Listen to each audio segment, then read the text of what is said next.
I sold your concert tickets for rent money. Taylor Swift can wait, brother said. $2,400 tickets I'd bought for my daughter's 16th birthday. Mom, he has bills, you have a job.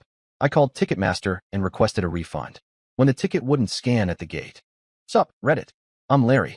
I'm 41, I drive a taxi, and I'm the kind of guy who can tell you exactly how much a small favor costs because I'm the one who always pays for it. This happened last summer, the week my daughter Mia turned 16. Mia's mascara was already threatening to betray her. It was 6:42 p.m. We were in the stadium line with about 900 other people wearing glitter and friendship bracelets like it was a religion. My kid, Mia, was 16 that week, and for the first time in a long time, she looked light. Like she had something to look forward to that wasn't school stress or my, "We're fine, don't worry about money" voice. She held her phone up like it was a sacred object. Dad, she said, smiling so wide her cheeks shook, we're really doing this. We got to the scanner. The attendant took Mia's phone, angled it at the little red window, and waited for the happy beep. Instead, the screen flashed a bright, ugly message. Ticket invalid. The attendant tried again. Same message. She frowned like it was a tech issue. Like maybe Taylor Swift was personally offended by my data plan. Sometimes it's just the brightness, she said, polite. Can you pull it up again? Mia's fingers moved fast. Swipe. Tap. Barcode. She lifted the screen with both hands this time, like a prayer. Ticket invalid. The attendant's expression changed. Not dramatic. Just less friendly. Did you buy these from Ticketmaster? She asked. Yes, I said immediately. Directly. 2 months ago. Okay, she said. Do you have the email confirmation? My stomach did that slow, heavy drop you feel in an elevator when it starts moving before you're ready. Because I did have the confirmation. I also had something else. A text I hadn't fully processed yet, because I'd been driving all day, because it was her birthday week, because I was trying to stay present. A text from my mom, from that afternoon, when I was sitting at a red light and checking my phone between rides. Mom, call your brother. He's stressed. That was it. No context. No details. Just handle him. I looked at Mia. Her smile was still there, but it was starting to wobble at the corners. What's wrong? She whispered, already knowing something was wrong. Nothing. I lied automatically. Give me 1 second. I stepped to the side, opened my Ticketmaster app, and felt my blood turn cold. The event was still there. The tickets were still listed. But under them, in small gray text that I swear wasn't there yesterday, it said, transfer complete. I didn't transfer anything. My hands were steady, but my brain was loud. Transfer complete to who? When? From what device? I tapped the details. There it was. A timestamp. 2:18 p.m. Today, Mia's birthday week. The day of the concert. For hours before we were supposed to walk in. I swallowed, hard, and walked away from the line so Mia wouldn't see my face. Then I called the one person in my family who always answers, because he always wants something. My brother, Kevin. He picked up on the third ring. Yo, he said, like we were buddies. I didn't yell. I didn't scream. I didn't do the thing my mom expects me to do, which is panic and then fix it. I asked one question. Kevin, I said, did you access my Ticketmaster account today? A pause. A breath. Then, casual, like he was telling me he borrowed my lawnmower. Yeah, he said. I needed to. Listen, don't panic. My grip tightened on the phone. What did you do? Another pause. Like he was trying to find the version of the truth that would hurt him the least. I sold your concert tickets for rent money, he said. Taylor Swift can wait. For a second, I didn't hear the stadium noise. I didn't hear the people around me. I didn't even hear Mia behind me asking softly, Dad? All I heard was my brother, sounding relieved, like he'd finally said it out loud. I had bills, he added quickly. My landlord's on me. And you have a job. You're always working. You'll make it back. I spoke very calmly, because if I didn't speak calmly, I was going to say something that would make my daughter remember this moment as a fight instead of a boundary. How did you get into my account? I asked. He laughed once, like I was adorable. Same password you use for everything, he said. Mom told me. She said you wouldn't mind. My chest tightened. You're standing there with her, aren't you? I said. Yeah, he said, and I heard my mom in the background, muffled, already arguing. She's saying you need to chill, he added. She's saying you'll be fine. I hung up. I didn't block him. Not yet. I turned back toward Mia, who was watching me with her phone held against her chest like it was a fragile animal. Dad, she said again, softer. I took a breath. Then another. The thing that bothered me wasn't the money, I told her. And that was true. I've lived my whole adult life with money stress. I know how to stretch $40. I know which gas stations are cheaper by 4 cents a gallon. I know which grocery store marks down chicken at 7 p.m. on Thursdays. The thing that bothered me wasn't $2,400. It was the timing. The calculation. The fact that my daughter was standing in a glittery stadium line on her birthday week, trusting me completely, while my own family was treating her like a spare change jar. I need to make a call, I said gently. Stay right here. Don't move. Okay. She nodded too fast. I walked away again and called Ticketmaster. The whole music was upbeat in that way that makes you want to throw your phone into traffic.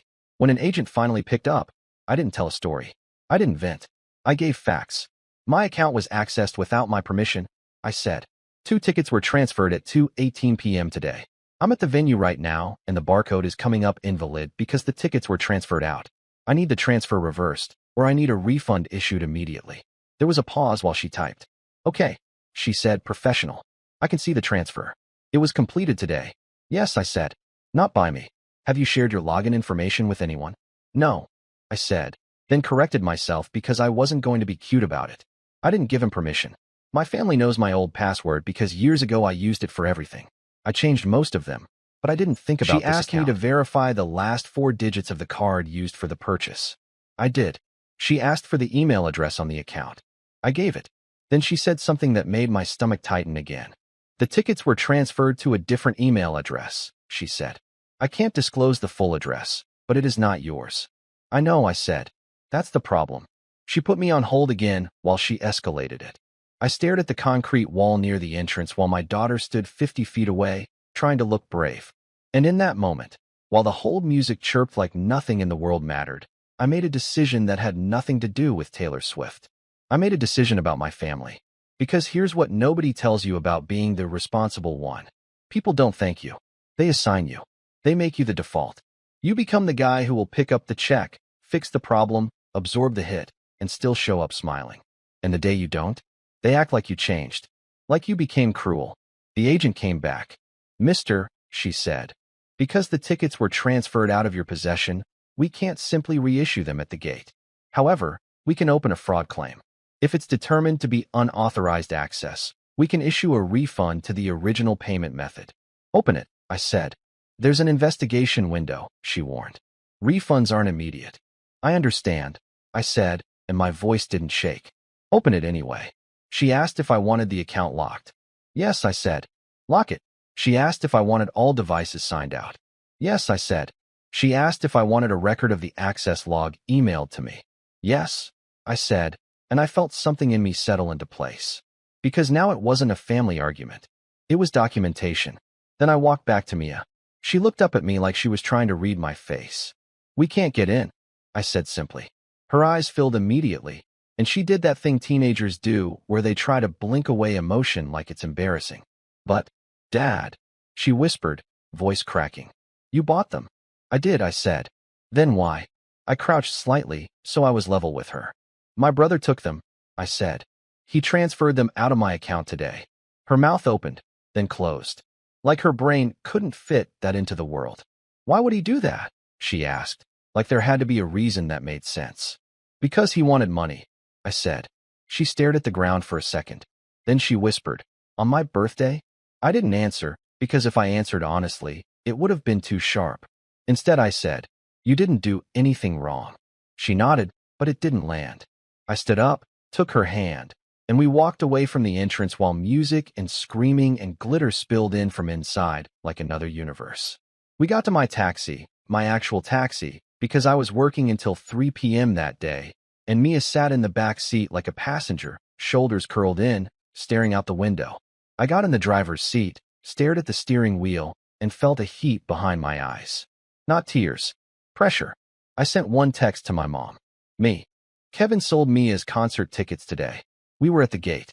They didn't scan. I filed a fraud claim with Ticketmaster and requested a refund. Do not contact Mia. Then I drove. I didn't know where at first. I just drove, because driving is what I do when life gets messy. After a few minutes, Mia's voice came quiet from behind me. Are you mad at me? That question hit harder than anything my brother did. I pulled into a parking lot, turned around in my seat, and looked at her. No, I said firm. Never. I'm mad at adults who know better. She nodded slowly, tears finally spilling. I was so excited, she whispered. I know, I said, and my throat tightened. I'm sorry. Why does Grandma always? She trailed off, like she didn't want to say the ugly thing out loud. Like if she said it, it would be real. I waited. She wiped her face with the sleeve of her hoodie. Why does Grandma always pick him? She finished. That was the question I'd been dodging for 20 years. Because Kevin is my older brother by 3 years, but in my mom's mind, he is the baby. He's sensitive. He struggles. He just needs a little help. And I'm the one who handles things. I used to think it was love. Then I realized it was a system. Kevin breaks things. I fix them. Mom keeps the peace. Dad stays quiet. Repeat.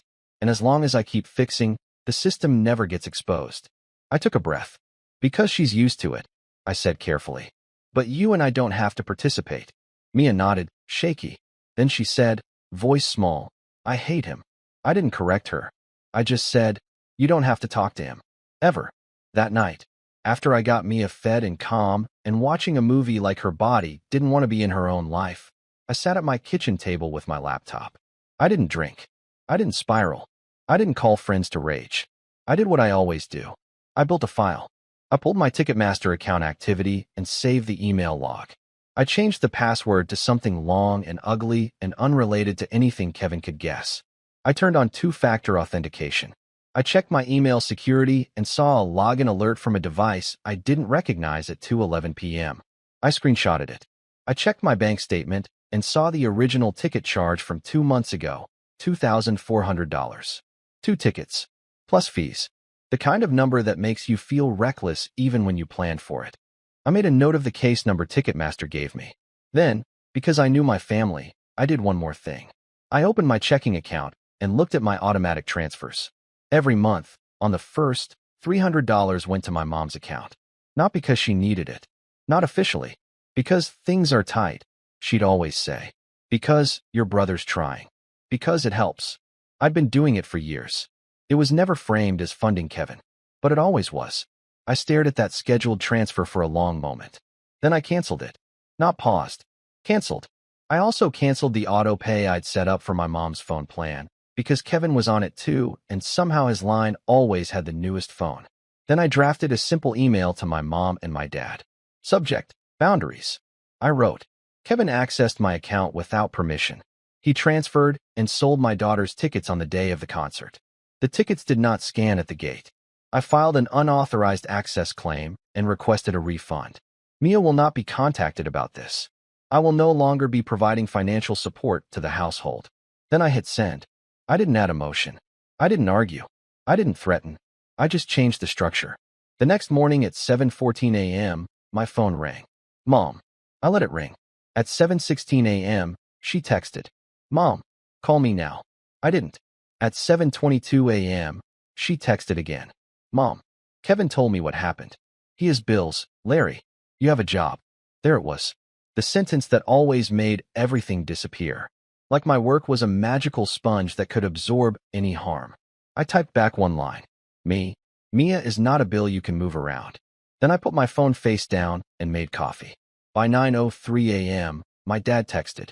Dad, son, let's talk. I replied. Email is fine.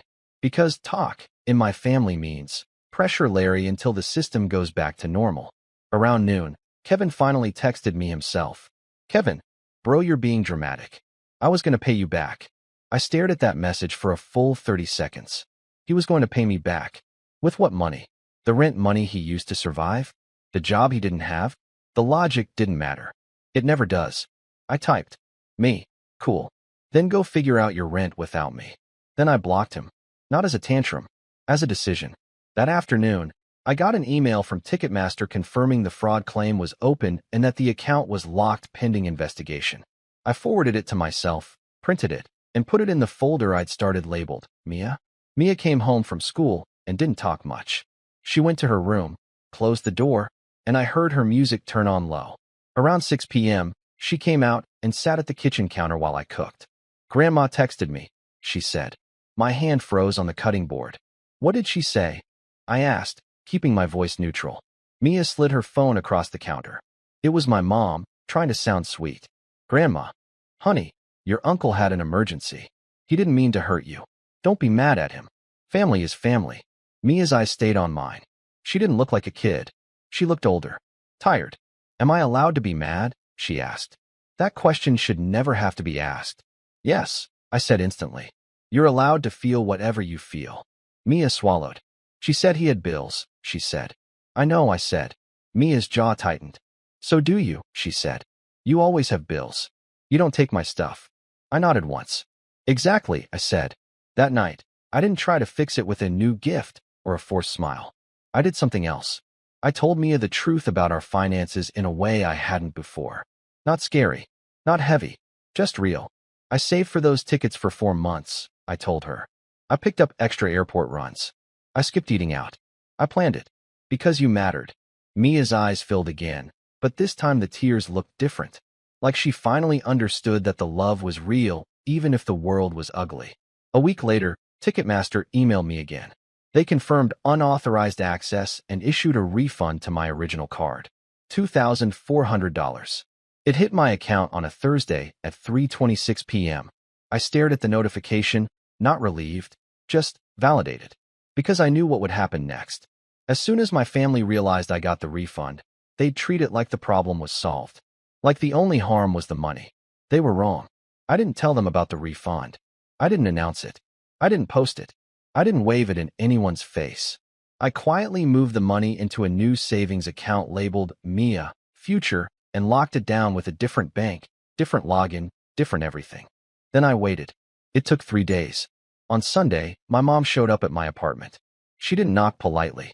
She knocked like she owned the door. I opened it, stepped out into the hallway, and closed it behind me. Mom looked tired, but not in a sorry way. In a "this is inconvenient" way. Larry, she started immediately. Why are you doing this? Kevin is under so much pressure. I didn't let her walk past me. We're not doing this in my home, I said. Her eyes narrowed. I raised you, she said, like that was a weapon. And I'm raising Mia, I said, calm. Different job. Mom exhaled sharply. He said he sold them for rent, she said, like she was stating a neutral fact. He didn't do it to be cruel. Mom, I said, and my voice stayed low. Mia was at the gate. She blinked, but didn't fully absorb it. So, she said, then corrected herself because she heard how bad it sounded. I mean, she'll get over it. She's a kid. That was the moment. Not the ticket transfer. Not the invalid barcode. That sentence. She'll get over it. Like my daughter's heart was a minor inconvenience. The thing that bothered me wasn't that Kevin needed help, I said. It was that he chose my child as the place to take it from. Mom opened her mouth, ready to argue, ready to spin, ready to drag me back into the system. I cut her off with one line. We're even now, I said. You don't owe me anything, and I don't owe you anything. Her face changed, because she understood what that meant. No more $300. No more phone plan. No more quiet financial padding she could pretend wasn't funding her favorite son. You can't do that, she snapped. We're family. I can, I said. And I did. Mom's voice sharpened. You're punishing all of us because of one mistake, she said. One mistake, I repeated, and I almost laughed. Because in their version of the story, Kevin had a tough day and did a thing, and now I'm overreacting. In mine, this was the most recent example in a long line of my daughter and I being treated like resources. I looked at my mom. I'm not arguing about reality, I said. You can call it a mistake. I'm calling it a pattern. Mom's eyes flashed. Kevin is depressed, she said suddenly, switching tactics. He's not okay. If something happens to him, that'll be on you. There it was. The emotional hostage note. I nodded once. If Kevin needs help, I said, he can get professional help. I'm not his safety net anymore. Mom stared at me like I'd slapped her. Then she did something I didn't expect. She started crying. Not quiet tears. Big, dramatic tears. You've changed, she sobbed. You're cold. I didn't move. I'm not cold, I said. I'm done. She wiped her face angrily. You think you're better than us because you work, she snapped. No, I said. I think Mia deserves adults who don't treat her like collateral. Mom's crying stopped like a faucet. Then she leaned in, voice low. You're really doing this, she said. Yes, I said. She stared at me for a long beat. Then she turned and walked down the hall like she was leaving a stranger's building. That night, my phone lit up. Kevin called from a new number. I didn't answer. Then a text from him. Kevin, Mom said you cut them off. You got your refund. So what's the problem? I stared at the message. The problem wasn't the refund. The problem was that my brother looked at my daughter's birthday and saw an opportunity. And my mom looked at the damage and said, she'll get over it. I didn't respond. I blocked the number. Aftermath hit fast. My aunt messaged me on Facebook. Heard you're having a breakdown. Call your mother. A cousin I barely talked to texted. Dude, Kevin's really struggling. Why are you being like this? My dad emailed. You're tearing the family apart. Even one of my regular taxi customers, an older woman who knows my mom through church, climbed into my cab and said, your mother is worried sick. She says you're not yourself. That was new. The concern about his mental health tactic. Like boundaries are a symptom. Like saying no is a crisis. I didn't defend myself. I didn't explain to strangers. I didn't argue. I kept doing what I've learned keeps me safe. Facts, structure, silence. I replied to my dad's email only once. Dad, I'm not discussing this by phone. If you want a relationship with Mia and me, you can respect our boundaries. Kevin is not part of our life right now. That was it. Then I archived the thread. Kevin tried different angles. Anger. You're selfish. Guilt. It was rent, man. Pity. You know I'm not good at life like you. Smear. Larry cares more about a pop star than his own brother. And every time, I didn't react. Because the structure was already changed. No more automatic transfers. No more shared accounts. No more just this once. The quiet part of the aftermath was Mia. For a while, she didn't want to go to any big events. Not because she didn't love music anymore, but because she didn't want to trust excitement. It broke my heart in a way I didn't show her. So I did something slow. I rebuilt the trust. Not by trying to replace the concert. By proving consistency. I showed up. I listened. I didn't minimize. We made a new birthday tradition, a weekend day that belonged only to us. No family. No obligations. For her 17th, we drove 2 hours to a smaller venue and saw an artist she liked. Not as famous. Not as expensive. But it was ours. And that time, when the ticket scanned, Mia looked at me like she'd been holding her breath for a year. It beeped. Green light. She smiled. I exhaled. Closure, about a year later. It's been 14 months since the Taylor Swift gate. My relationship with my parents is smaller. We talk maybe once a month. We keep it surface level. Weather, health, my work schedule. Anytime my mom tries to slide into guilt or Kevin updates, I shut it down. Calmly. I'm not available for that conversation. I'll say. And I mean it. Kevin and I haven't spoken since that day. I heard through the family grapevine that he bounced between jobs, moved in with a friend, then came back to my parents' place. I also heard he tells the story like I abandoned him over concert tickets. That's fine. In his version, he's the victim. In mine, I protected my kid. Mia is 17 now, taller than her mom ever was. Smarter than me in ways that scare me a little. She has a part-time job at a coffee place, and she saves money like she learned something early, that adults aren't always safe just because they're family. Sometimes that makes me sad. Sometimes it makes me proud. My life is quieter now. My finances are steadier, not because I suddenly got rich, but because I stopped bleeding money into a system that never respected me. I still drive my taxi. I still work weird hours. But I sleep better. And here's the concrete lesson I took from it. If someone can justify hurting your child because they have bills, they will keep doing it until you remove the access. So I removed the access. No speeches. No dramatic announcements. Just a clean, final change. Family isn't who shares your last name. It's who doesn't treat your love like a resource. Larry's story taught me something savage. Your family can watch your child's heart break in real time at a stadium gate and still say he has bills, you have a job, like those two things are equivalent. The real lesson of the story. When someone can justify stealing from your child because they have bills, they're not struggling. They're calculating. Kevin didn't have an emergency. He had access. Larry had been sending his mom $300 per month for years, funding a system where Kevin's needs always trumped everyone else's reality. The second Larry canceled those transfers, his mom showed up crying. Not about Mia's broken heart, but about losing her safety net. The detail that reveals everything. When Larry's mom saw the damage, she said, she'll get over it. She's a kid. Not sorry. Not horrified. Just dismissive. Like Mia's devastation was a minor inconvenience in Kevin's rent crisis. Question for you. When your family member steals your daughter's birthday gift and your mother defends them with family, is cutting off financial support punishment, or just stopping the funding that made the theft possible?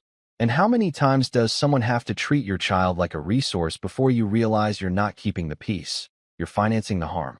Share your experiences. Because being the responsible one shouldn't mean your kid pays the price for everyone else's chaos.